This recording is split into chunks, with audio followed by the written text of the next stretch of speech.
Nous sommes dimanche 2 juin 2019. Merci de nous rejoindre sur RTI 1. Voici les titres de votre journal.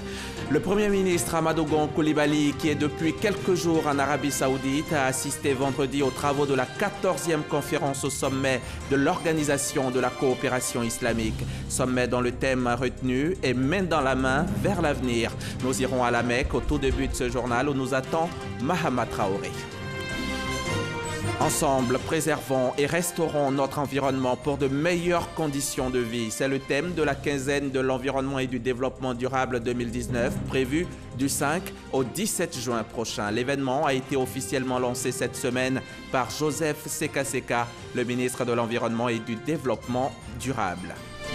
Sa beauté, sa grâce et la qualité de son message lui ont permis de s'adjuger la couronne de Miss Côte d'Ivoire 2019.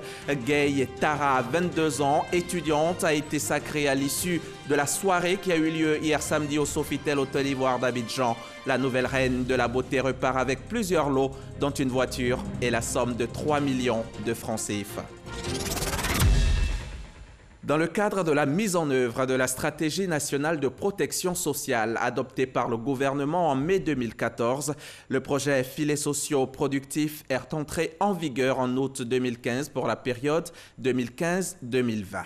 Le projet endossé par le gouvernement vise à améliorer le niveau de consommation des ménages pauvres du milieu rural des zones centre-nord et ouest. Mettre en place les fondements d'un système national de filets sociaux, à savoir un système de ciblage et un registre unique des personnes pauvres et vulnérables. Bénéficiaires cibles, 50 000 ménages extrêmement pauvres pour un montant global de 25 milliards de francs CFA. Quel est le montant alloué aux familles? Quelles sont les zones d'intervention du projet et comment les ménages bénéficiaires sont choisis? Voilà autant de questions que nous allons poser tout à l'heure à M. Brahima Koné-Kipeya, le coordonnateur du projet Filets sociaux productifs. Ce sera dans le cadre du magazine du dimanche. Bonjour, M. Koné. Bonjour, Hamza. Bienvenue sur notre plateau. Merci. On se retrouve tout à l'heure. Avec plaisir. Dans 30 minutes. Merci. À tout à l'heure, M. Koné. Tout d'abord, on met le cap sur la Mecque. Les travaux de la 14e conférence au sommet de l'Organisation de la coopération islamique y ont démarré vendredi. Amadou Gon Coulibaly y a pris part au nom du président Alassane Ouattara. Main dans la main vers l'avenir, c'est le thème de ce sommet présidé par le roi Salman d'Arabie Saoudite. La lutte contre le terrorisme, la paix, la sécurité, l'autonomisation de la femme et la protection des droits de l'homme, ce sont là autant de sujets au centre de cette rencontre. Les précisions de Mahama Traoré, notre envoyé spécial sur place. Merci. C'est dans la ville sainte de la Mecque que l'Organisation de la coopération islamique, OCI, a donné rendez-vous aux dirigeants de ses 57 pays membres pour sa 14e conférence au sommet. Le président Alassane Ouattara s'est fait représenter à ce sommet par le Premier ministre Amadou Gon Coulibaly. Les travaux présidés par le roi Salman d'Arabie Saoudite ont porté sur le thème « Main dans la main vers l'avenir ». Il était question pour les chefs d'État et de gouvernement présents d'adopter une position commune sur les défis communs à relever par les États membres de l'OCI. En ce qui concerne la lutte contre le terrorisme, le roi Salman d'Arabie Saoudite a condamné avec fermeté les menaces et actes de sabotage qui perturbent la paix et la sécurité dans le monde musulman. En plus du renforcement de la coopération sécuritaire, la conférence a souligné la nécessité de réduire la pauvreté dans les États membres et de soutenir le développement du capital humain afin d'éradiquer le terrorisme. La conférence a également recommandé une plus grande implication des États membres pour la réussite de la mise en œuvre du programme d'action OCI 2025, un plan décennal censé réaliser les objectifs de paix, de sécurité et de développement socio-économique que s'est fixé l'OCI. En clair, cette 14e conférence au sommet tenue dans la nuit sainte du destin entend impulser une nouvelle dynamique à l'OCI dont la mission est de promouvoir la paix internationale et l'harmonie entre les différents peuples du monde. De l'Arabie Saoudite, on va faire une halte en France pour prendre part à la 2e édition du Forum économique Ivoire-Bordeaux. Cette année, l'association Aquaba des Ivoiriens de Gironde et la Chambre de commerce de Côte d'Ivoire ont pu réunir de nombreux opérateurs économiques et les Ivoiriens de la diaspora. Le reportage de Jean-Jacques Kouaméala de retour de Bordeaux. Avec une présence d'environ 100 opérateurs économiques, la signature de plusieurs accords de partenariat et la visite de l'Agropole Agen et de Darwin Écosystème, la 2e édition du Forum économique Ivoire-Bordeaux a été une réussite. Saluer l'action de la diaspora ivoirienne ici à Bordeaux, qui est très active, qui est très efficace, qui est seulement à la deuxième édition d'Ivoire à Bordeaux. C'est un événement qui a déjà beaucoup de succès. C'est un événement qui est très promoteur. Au niveau des entreprises, il y a eu des B2B, il y a eu des échanges et il y a des promesses. Et au niveau des collectivités locales, c'est des partenariats qui sont en vue. Des bons points qui ont fait dire aux représentants du maire de Bordeaux lors des échanges que la diaspora est au cœur de la nouvelle coopération avec le continent africain. S'agissant de la Côte d'Ivoire, nous souhaitons effectivement nous appuyer sur le travail de l'association Aquaba qui a démontré à l'occasion de cette deuxième édition sa capacité à faire, de manière à ce que nous, en tant que politiques, en tant qu'institutionnels, nous puissions pérenniser cette action grâce effectivement à la société civile ivoirienne à Bordeaux. Le Forum économique Ivoire-Bordeaux, 5 ans après la première édition, signe son retour et compte désormais se pérenniser. Depuis la première édition, nous avons mis 5 ans pour le recommencer et ce n'est pas une bonne chose parce que ça rentre dans les oubliettes après. Donc si nous voulons rendre dynamique le lien que nous voulons créer entre la Côte d'Ivoire et Bordeaux, il faut le faire de façon annuelle. Autre défi pour l'Association des Ivoiriens de Gironde, la mise sur pied de la Maison Ivoire, un lieu pour piloter tous les projets d'investissement de la diaspora en Côte d'Ivoire. Et de Bordeaux, on rentre en Côte d'Ivoire, la sublime Côte d'Ivoire, pour paraphraser Siandou Fofana, qui vise à faire du tourisme un levier important de l'économie ivoirienne. C'est d'ailleurs dans ce cadre qu'il a rencontré cette semaine l'ambassadeur de l'Union européenne en Côte d'Ivoire, au cœur des échanges, la stratégie touristique du pays d'ici à 2025. Le témoignage de Pierre Dipomelin et Issa Chonayo. Atteindre en 2025 le cap de 4 millions de touristes. Ici, la Côte d'Ivoire au 5e rang des pays touristiques en Afrique, avec une contribution au PIB de 8% et créer des centaines de milliers d'emplois. Ce sont entre autres les objectifs consignés dans Sublime Côte d'Ivoire, la stratégie touristique ivoirienne d'ici à 2025. Le projet a été présenté à l'ambassadeur de l'Union européenne en Côte d'Ivoire par le ministre du Tourisme et des Loisirs, Siandou Fofana. Cette rencontre d'échange vise à obtenir l'accompagnement de l'institution européenne dans la réalisation de cet ambitieux programme. La création de l'emploi est essentielle. Et pour y arriver, nous pensons mettre en œuvre 9 grands projets et 9 réformes phares. Les 9 grands projets verront la réalisation des infrastructures et la Côte d'Ivoire est divisée en 7 grandes zones touristiques qui vont être valorisées avec les potentiels divers et variés. Le représentant de l'Union européenne en Côte d'Ivoire et sa délégation ont affiché un grand intérêt et assuré le gouvernement de son appui. Nous, en tant que l'Union européenne, on va soutenir ces secteurs à plusieurs reprises. Donc ça commence à la mise à disposition des instruments financiers qui s'appliquent à des entreprises qui, par exemple, veulent créer un éco-lodge ou qui veulent créer une structure touristique. Mais on accompagne aussi la conservation des parcs, on le fait déjà. Et on va continuer à les faire, notamment avec les parcs Komoué et aussi le parc Taï. La Côte d'Ivoire regorge de nombreuses richesses touristiques, malheureusement peu exploitées, selon le ministre du Tourisme. Et dans cette stratégie touristique, certainement que le cadre de vie occupe une place de choix. Du 5 au 17 juin prochain, ce sera la quinzaine de l'environnement et du développement durable. Une quinzaine essentiellement meublée d'activités visant à sensibiliser les populations sur l'importance de la préservation de notre cadre de vie. Notre équipe, Pierre Dipomelin et Issa Yeo, étaient hier au lancement de l'événement. Des caravanes de sensibilisation sur toute l'étendue du territoire national, des projections de films et des panels de discussion sont entre autres activités qui vont marquer la quinzaine nationale de l'environnement et du développement durable en Côte d'Ivoire. Le lancement de cette activité a été fait en présence du ministre de l'Environnement et du Développement durable, Joseph Sekaseka. 3 dates à retenir pendant cette quinzaine nationale. Le 5 juin, Journée mondiale de l'environnement, où un point d'orgue sera mis sur la question de la pollution de l'air. Le 8 juin, Journée mondiale des océans. Et le 17 juin, Journée mondiale de la lutte contre la désertification et la sécheresse. Pour parvenir de façon durable à corriger l'action humaine qui dégrade chaque jour davantage l'environnement, il faut une synergie d'action inclusive de toutes les parties prenantes, gouvernement, partenaires au développement, secteur privé, organisations de la société civile et médias. La 15e nationale de l'environnement a lieu chaque année. Son but, permettre à la communauté nationale de faire le bilan de ses activités en matière de préservation de l'environnement et de promotion du développement durable. Cette année, elle se déroulera du 5 au 17 juin prochain. Je vous amène maintenant à Tumodi, vous montrer ce que cela donne de se battre contre l'insalubrité. Tumodi, c'est dans la région du Bélier, au centre de la Côte d'Ivoire. Là-bas, les autorités municipales et l'ONG Ville Propre et Développement Durable se sont mises ensemble pour débarrasser la ville de ses ordures. Le constat de Kader Sogodogo de la station régionale RTI Boaké. Tumodi rejoint l'élan national de lutte contre l'insalubrité initié par le gouvernement. La municipalité, avec le soutien de l'ONG Ville Propre et Développement Durable, débarrasse Tumodi de ses ordures. 3 quartiers ciblés, Aklomi, Abla, Mosikro et Djoulakro. Les rues sont balayées et les caniveaux sont vidés.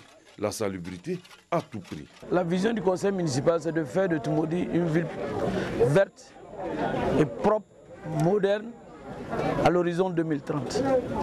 Donc, mettant en application la politique nationale du gouvernement en matière de salubrité, nous avons convié ici toutes les autorités de la ville. Quant à l'effectivité du travail sur le terrain, que nous nous sommes portés vers la mairie pour avoir d'elle son appui au niveau du matériel.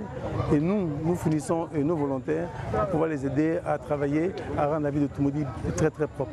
La marraine est prête à accompagner Tumodi dans cette campagne pour un environnement sain. Les gens demandent à ce que la mairie, le maire ou les conseillers aillent nettoyer chez eux. Mais quand ils sont malades, qu'ils vont à l'hôpital, est-ce que c'est le maire qui souffre? Ce n'est pas le maire, c'est la famille. Donc, la propriété. L'opération sera renouvelée chaque mois. Voici encore une chance qui est offerte à la forêt ivoirienne. Le chocolatier français C'est Moi, présent en Côte d'Ivoire depuis quelques années, et REDD+, le secrétariat exécutif permanent pour la réduction des émissions de gaz à effet de serre causées par la dégradation de la forêt, viennent de signer un accord cadre de collaboration. Le deal, c'est que l'industriel continue de produire son chocolat, mais tout en protégeant la forêt. La gestion durable des forêts pour la lutte contre le changement climatique est déjà au cœur des actions du groupe qui a formé plus de 1500 producteurs et distribué 68 000 plants. Le chocolatier est reconnu par l'ONG Mighty Earth comme l'un des pionniers dans la lutte contre la déforestation. On change de page. Le chapitre santé à présent. Les chiffres sont effroyables. 1223 femmes meurent du cancer du sein chaque année en Côte d'Ivoire sur les 2248 cas diagnostiqués. La maladie fait 240 nouveaux cas chaque année selon le ministère de la Santé. Le cancer du sein, pourtant, n'est plus une fatalité. L'on peut en guérir. Il y a d'ailleurs une révolution dans la prévention de ce cancer. C'est que les patientes ont aujourd'hui la possibilité de savoir si elles présentent des risques de développer un cancer de sein dans les 5 années à venir. Comment? Les explications de Salima Toudia. Bonne nouvelle pour les femmes dans le domaine de la prévention du cancer du sein.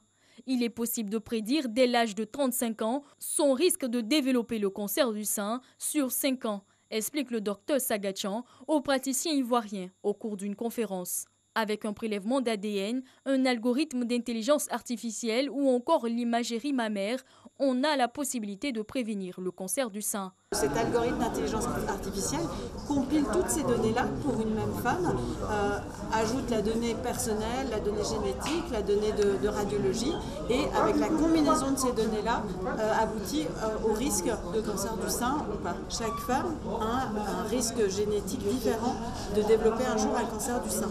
Et puis après, il y a toute notre vie hormonale, le fait d'avoir des enfants, de les avoir tôt, d'avoir eu ses règles tôt, de prendre de la contraception orale. Donc tout ce qui hormonalement peut nous perturber. Après, il y a un facteur tout à fait indépendant qui est la densité des seins. Et ça aussi, c'est un facteur de risque qu'on mesure, nous, dans notre algorithme. Le bilan présentant les facteurs de risque de cancer de sein permet d'établir un programme personnalisé de surveillance et de prévention.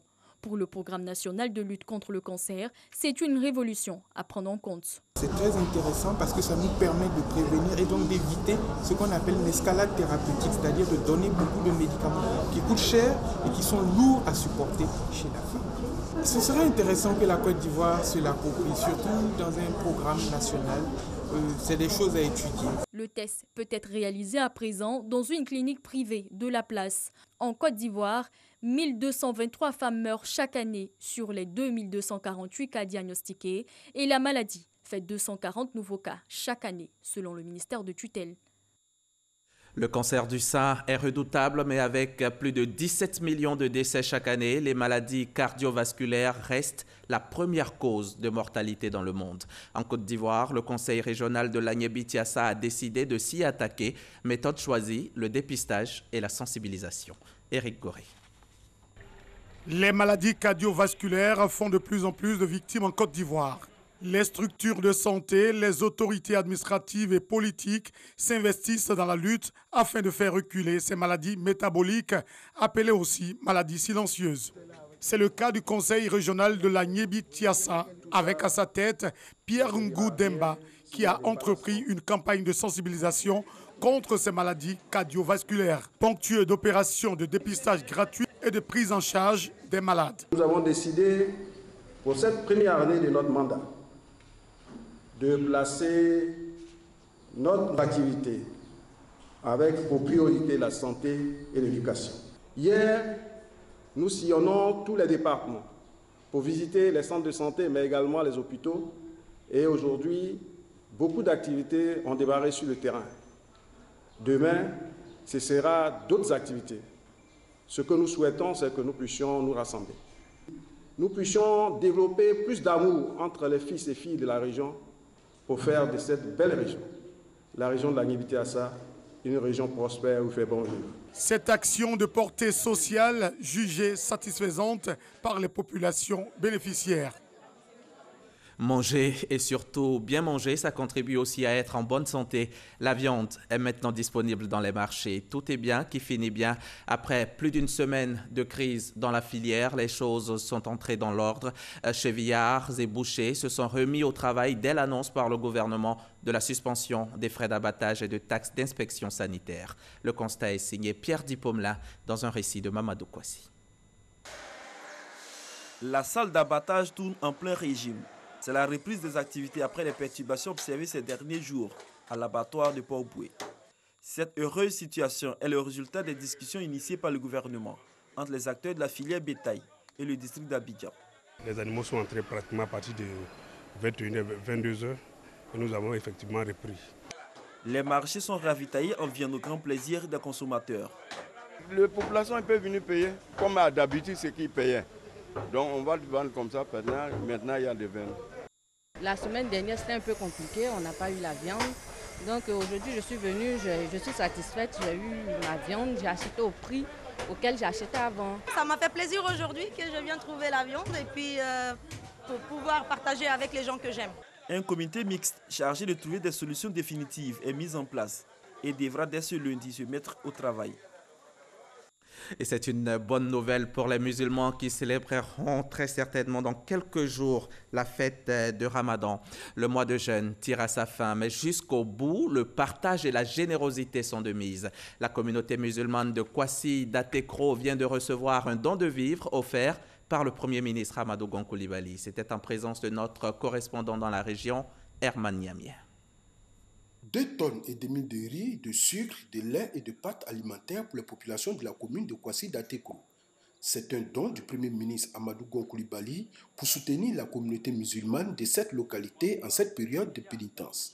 J'avoue que c'est la première fois qu'un Premier ministre offre du sucre à la population de Kwasi d'Atekro Boya. Surtout que ce ministre n'est pas natif de notre région, encore moins de notre localité. Et nous nous disons merci.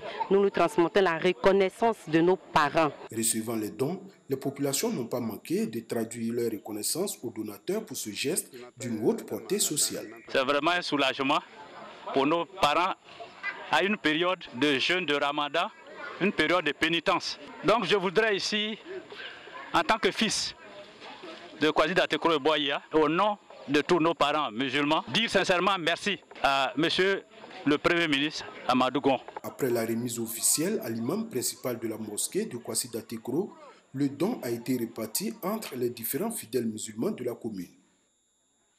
Les fidèles musulmans de Boisflé, eux aussi, ont reçu plusieurs tonnes de riz, du sucre et de l'huile en cette fin de Ramadan. Un don de l'UPC, l'Union pour la paix en Côte d'Ivoire. Le témoignage de Mamadou Kwasi, de retour de Boisflé. Le docteur Serge Anissé Bro, président de l'UPC, Union pour la Côte d'Ivoire, à la rencontre de la communauté musulmane de Boisflé. Il y va les bras chargés de vivres, composés essentiellement de riz, du sucre, du lait et de l'huile. Ces dons constituent sa contribution à cette communauté en ce mois de partage, de pénitence et de prière assidue. Dr Serge Anissé Bro a fait le tour de plusieurs mosquées pour soutenir les fidèles musulmans. Des chefs de communauté CDAO à la grande mosquée de Boisflé, en passant par la gare routière et la communauté musulmane du village de Garango, tous ont été servis. Le donateur a saisi l'occasion pour inviter ses compatriotes à la prière pour une paix durable et pour la cohésion en Côte d'Ivoire. Serge Anissé Bro a également demandé aux chefs de communauté et aux guides religieux de tout mettre en œuvre afin que le climat social apaisé qui règne déjà dans la région de la Maraoué soit maintenu. En ces dernières décades du mois de Ramadan, Serge Anissé Bro recommande des prières à Allah afin d'assister le président de la République, Alassane Ouattara, et son gouvernement pour la réalisation de projets de développement. Les différents porte-paroles ont exprimé leur gratitude aux donateurs. L'imam adjoint de la grande mosquée de Boisflé, Konaté Idriss, a exprimé sa reconnaissance à Serge Anissé Bro, tout en implorant Allah le miséricordieux pour la cohésion et l'entente entre les fils et les filles de la Maraoué. Imam Konaté Idriss a aussi sollicité l'appui du docteur Serge Anissé Bro pour l'achèvement des travaux de construction du préau de la grande mosquée de Boisflé.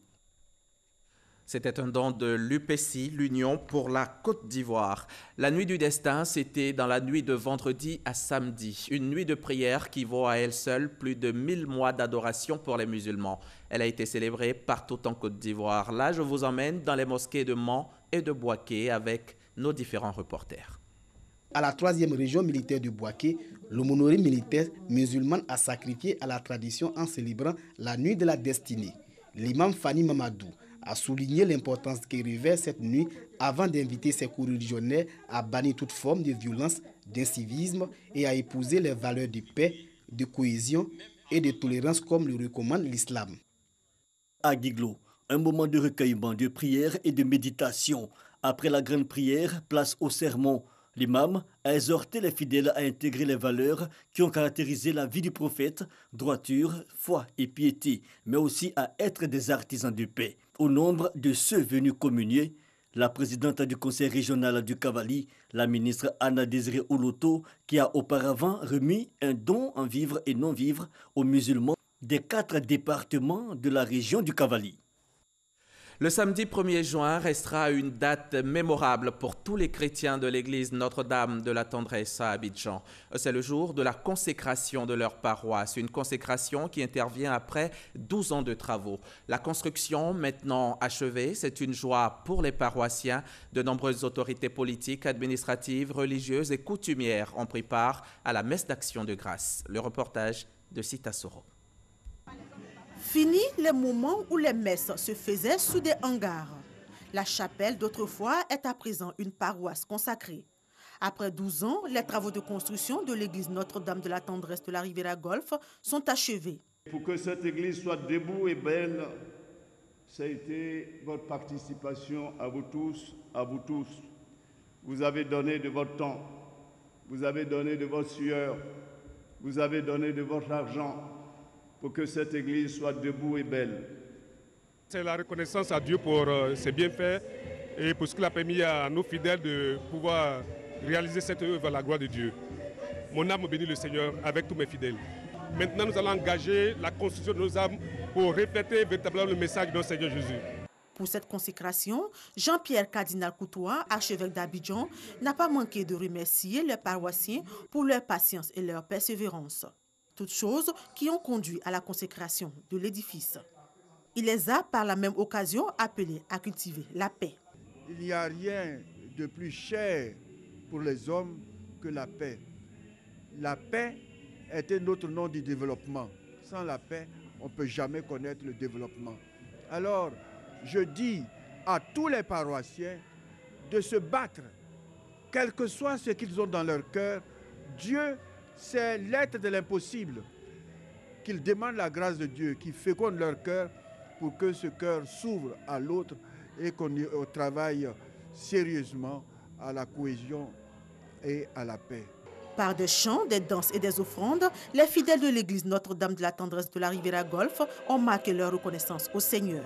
Quand on regarde d'où on est parti, 12 ans pour édifier cette belle église, on ne peut que féliciter les paroissiennes et les paroissiens de Notre-Dame de la Tendresse, remercier la hiérarchie catholique et dire merci à son éminence Jean-Pierre Cardinal Coutouin pour avoir donné un message fort au cours de cette célébration, le message de la réconciliation réelle entre les Ivoiriens. Grâce aux personnes de bonne volonté, grâce aux paroissiens, aujourd'hui, c'est un jour mémorable pour nous. Nous rendons grâce à Dieu pour ce qu'il nous a permis aujourd'hui d'assister à la consécration de cette église.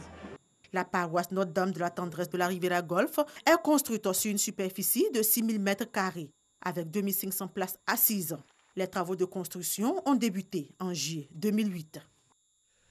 La nouvelle reine de la beauté ivoirienne s'appelle Tara Gueye. Elle a 22 ans et est étudiante en licence 2 d'économie. Porteuse du brassard numéro 9, elle a été élue dans la nuit d'hier au Sofitel, Hôtel Ivoire d'Abidjan, au terme du concours Miss Côte d'Ivoire. Du haut de ses 1,78 m, Tara Gueye succède ainsi à Suifatem qui a remporté la couronne de la plus belle fille ivoirienne l'an dernier. Retour sur cet événement haut en couleur avec nos reporters Issa Yeo et Zakaria Traoré.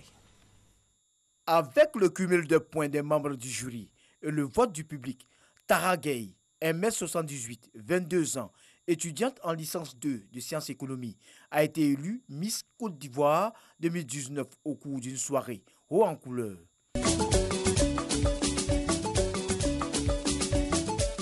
Elle succède ainsi à Suifatem, Miss Côte d'Ivoire 2018. Jusqu'à présent, je ne réalise toujours pas.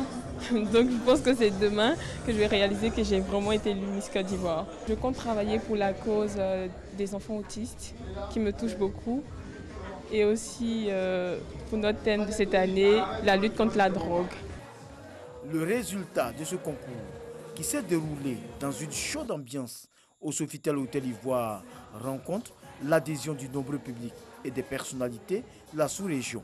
Je suis très fière de la Miss, le numéro 9 était vraiment le bon numéro.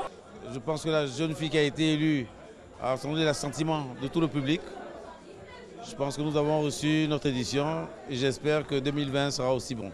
C'est très important de soutenir la beauté africaine et le SCDAO en tant qu'organisation internationale humanitaire, c'est vrai, la culture et puis l'humanitaire font de pair. Notre vocation, c'est de construire des écoles, des centres de santé, addiction à l'eau potable et tout récemment l'autonomisation de la femme. Donc, qui dit l'autonomisation de la femme, dit Miss Côte d'Ivoire. La fête a été très belle et la compétition a été dure parce que les jeunes filles étaient toutes belles, intelligentes. Et je voudrais féliciter le comité Miss Côte d'Ivoire qui a gagné en maturité. C'est aujourd'hui une véritable école de persévérance et d'excellence qui a permis de sélectionner les plus belles filles de Côte d'Ivoire. C'est le tourisme ivoirien et la culture qui se bonifient avec cette élégance ivoirienne et qui seront des ambassadrices pour véhiculer l'image de la Côte d'Ivoire encore. La marraine de Miss Côte d'Ivoire, Madame Dominique Ouattara, première dame de Côte d'Ivoire, représentée à cette cérémonie par la ministre de la Famille, la Femme et de l'Enfant, Liramata Bakayoko, a offert la somme de 10 millions de francs CFA au Quintet gagnant. Des peines allant de 3 à 96 ans de prison. En Guinée équatoriale, le verdict du procès de la tentative du coup d'État de 2017 est tombé vendredi, fin décembre 2017. Les autorités guinéennes avaient affirmé avoir déjoué une tentative d'assassinat du président Teodoro Obiang-Nguema. Une trentaine d'hommes avaient alors été arrêtés à la frontière avec le Cameroun. Et dans les mois qui ont suivi, plusieurs rafales d'interpellations avaient eu lieu. Parmi les personnes condamnées se trouvent des Tchadiens, Centrafricains, Camerounais et même 5 Français. C'est la fin d'un procès très spectaculaire. Vous le savez déjà, chaque dimanche, le 13h, ce n'est pas que le journal, c'est aussi le magazine du dimanche. Aujourd'hui, nous recevons M. Brahima Koné Kipeya, le coordonnateur du projet Filets Socioproductifs. Bienvenue en plateau, M. Koné. Nous allons démarrer notre entretien juste après cet élément vidéo. Très bien.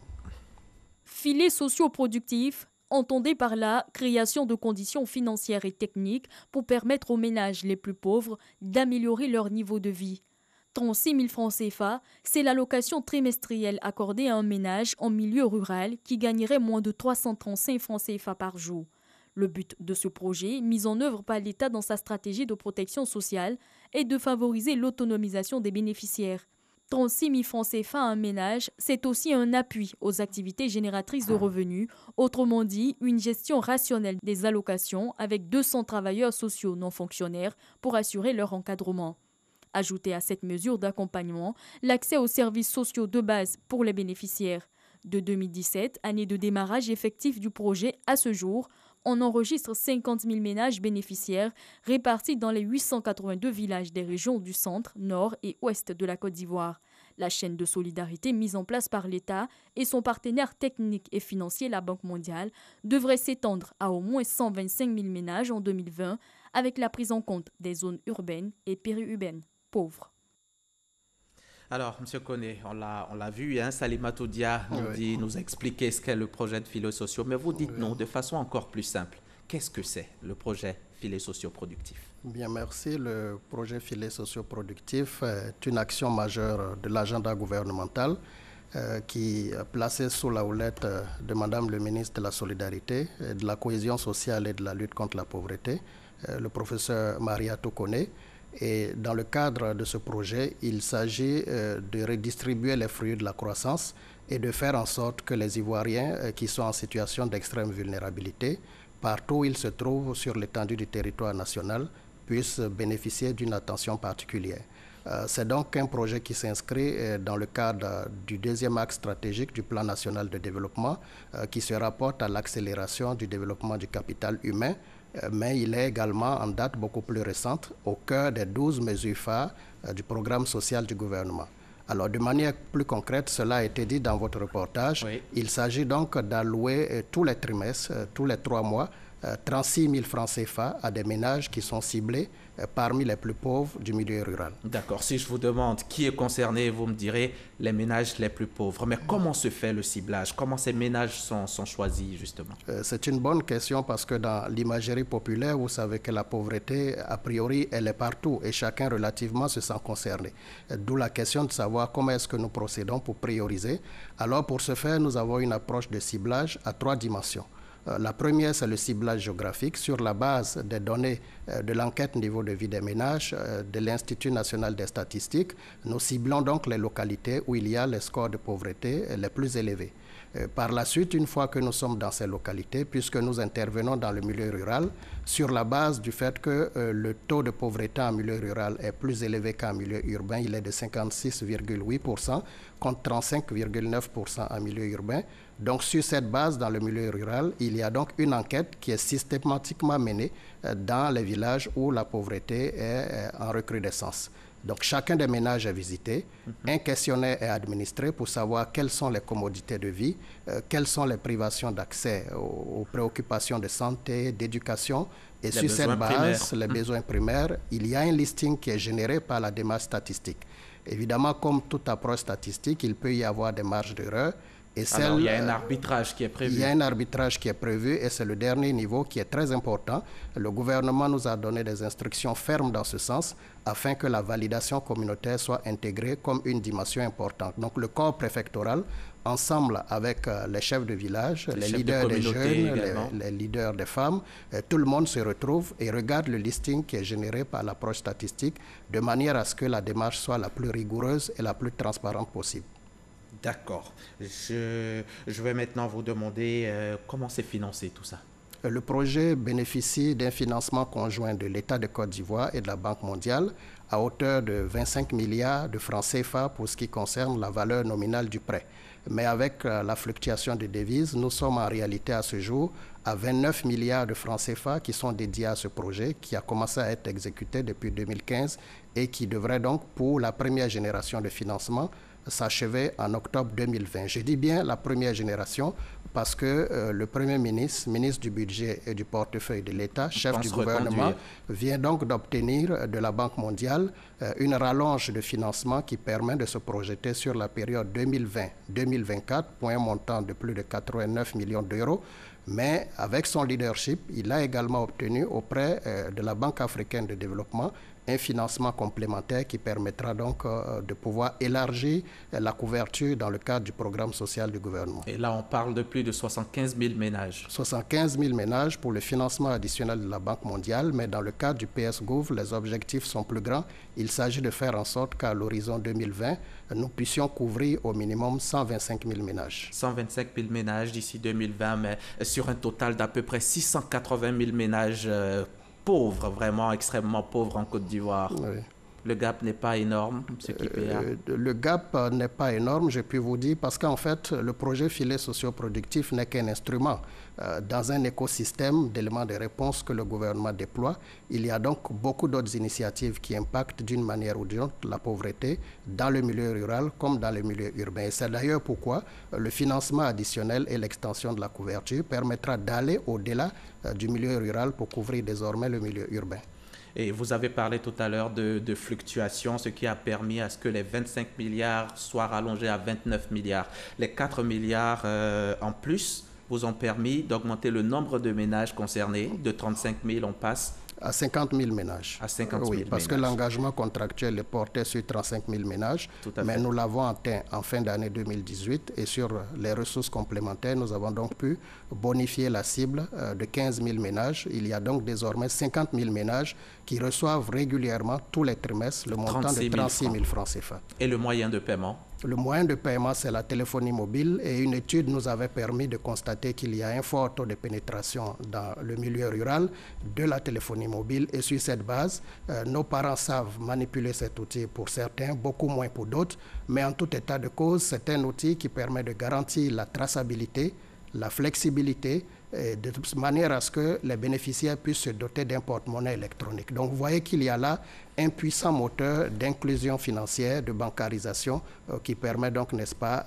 l'inclusion sociale de nos bénéficiaires, parce que c'est de cela qu'il s'agit. Et c'est en cela que vous avez vous-même offert des téléphones mobiles à tous ces bénéficiaires. Exactement. Avec une carte SIM. Oui, les téléphones ont été gratuitement offerts. Et nous sommes à ce jour à un volume de transactions de 11 milliards 350 millions de francs CFA. Sur les 25 milliards prévus. Oui. Et quelles sont les zones d'intervention? Les zones d'intervention, nous l'avons dit tout à l'heure, sont les zones qui ont les scores de pauvreté les plus élevés. Je veux dire de façon plus réelle, plus précise, les zones centres? Les zones centres, le nord et l'ouest. Et dans chacune de ces zones, nous couvrons plusieurs régions.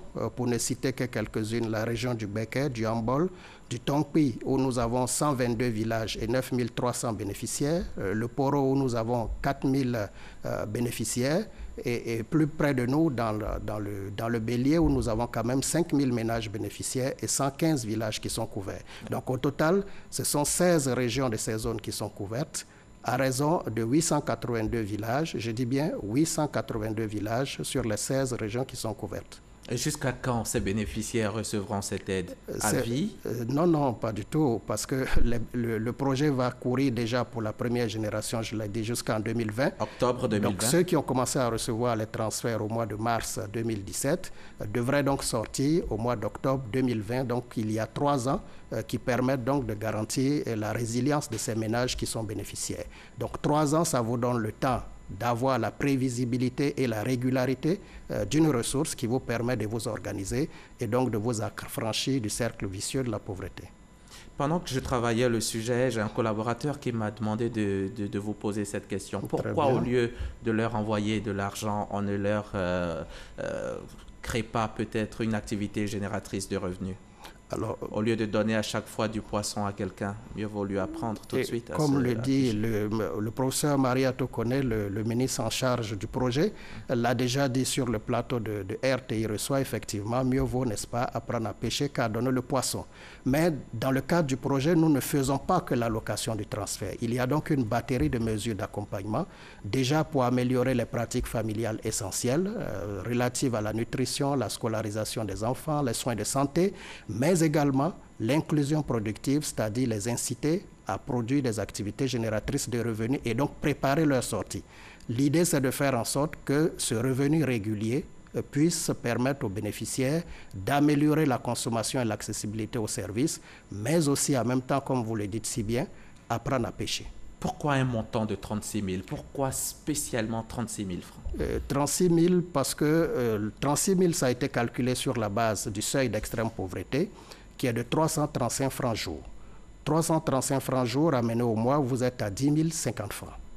Eh bien, le gouvernement a estimé qu'il fallait aller plus loin, donc ce montant de 10 000 a été bonifié de 2 000, de manière à ce que nous sommes à 12 000 par mois, payables sur le trimestre.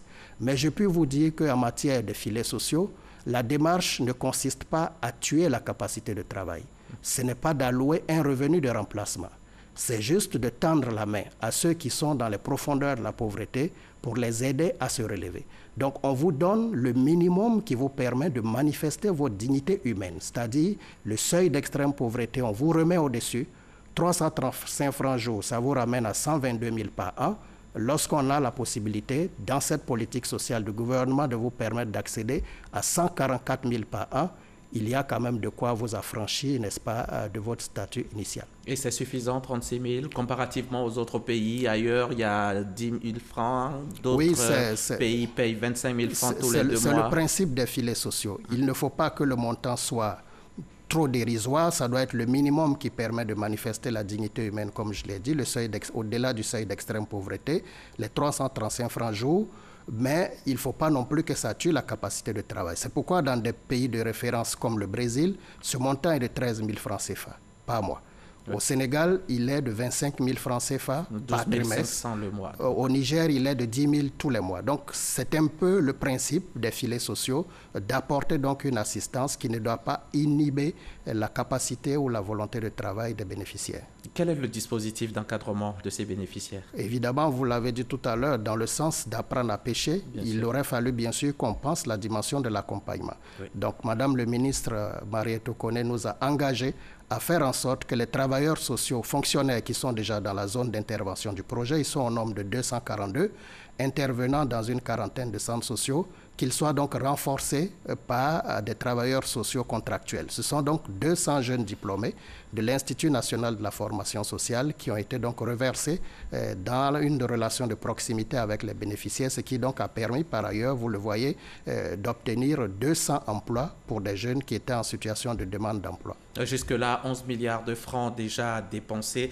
À votre avis, qu'est-ce que ces transferts ont déjà apporté à ces ménages-là? Beaucoup de choses, beaucoup de choses. Le reportage tout à l'heure ne nous a peut-être pas permis de mettre la main sur des témoignages qui permettent véritablement de voir que ces ménages-là, dans le sens de leur inclusion sociale, ont fait beaucoup de choses. L'amélioration de la consommation alimentaire, c'est déjà ça, parce que c'est parfois des personnes qui n'avaient même pas 1 ou 2 repas par jour. On leur donne la possibilité déjà d'accéder à l'alimentation, d'envoyer les enfants à l'école, de pouvoir donc suivre le carnet de vaccination. Mais au-delà également, comme on l'a dit, de faire des activités génératrices de revenus. Et spontanément, ce sont plus de 200 associations qui ont été créées par les bénéficiaires eux-mêmes, qui se mettent ensemble pour pouvoir développer des activités génératrices de revenus. Et l'accompagnement consiste, n'est-ce pas, à faciliter leur connexion avec le marché. Et c'est à cela que nous nous employons au sein du département ministériel de tutelle. Et c'est quoi le lien entre le registre social unique des ménages pauvres et vulnérables et le projet filets sociaux productifs? L'une de vos questions tout à l'heure tendait à dire, est-ce qu'avec le seul projet filets sociaux productifs, on peut éradiquer la pauvreté? Exactement. Dans ce sens, justement, l'élément peut-être qui est moins en relief dans le cadre du projet, c'est l'approche de ciblage. L'approche de ciblage que je viens de décrire tout à l'heure à 3 étapes est une approche qui permet donc d'avoir un engagement commun de tous les acteurs du domaine de la protection sociale sur la manière dont il faut identifier les indigents. C'est pourquoi la Caisse nationale d'assurance maladie, dans le cadre de l'identification des indigents, utilise le même protocole et a la même cible des bénéficiaires des filets sociaux qui d'ailleurs doivent se mobiliser pour faire leur enrôlement dans les jours à venir. Donc voici où nous en sommes et le registre social unique a vocation de faire en sorte que nous ayons cette communauté de démarches de ciblage et une base de données qui va éviter la redondance et la superposition de nos interventions. Merci, M. Kodekipea. Et puis dites-moi, en cas de décès des bénéficiaires, comment ça se passe? Très rapidement, 20 secondes. C'est le ménage qui est bénéficiaire, donc le ménage reste toujours bénéficiaire du transfert. C'est pas que le chef de famille? Pas du tout. Merci, M. Kone. Merci infiniment. Kodekipea Brahima, vous êtes le coordonnateur du projet Filets sociaux productifs au ministère de la Solidarité, de la Cohésion sociale et de la lutte contre la pauvreté. Je rappelle que vous êtes venu nous parler justement du projet, de son financement, des bénéficiaires, comment ils sont choisis ces bénéficiaires et surtout les zones d'intervention du projet. Au nom de la RTI, merci d'être venu et revenez quand vous voulez. Vous l'avez compris, l'entretien est terminé, le 13h également. Merci de l'avoir suivi. Merci à toute l'équipe en régie, à Arlène Poka, Michel Mambo, Mamadou Fofana et perpétuellement à 20h. Retrouvez Marie Langora.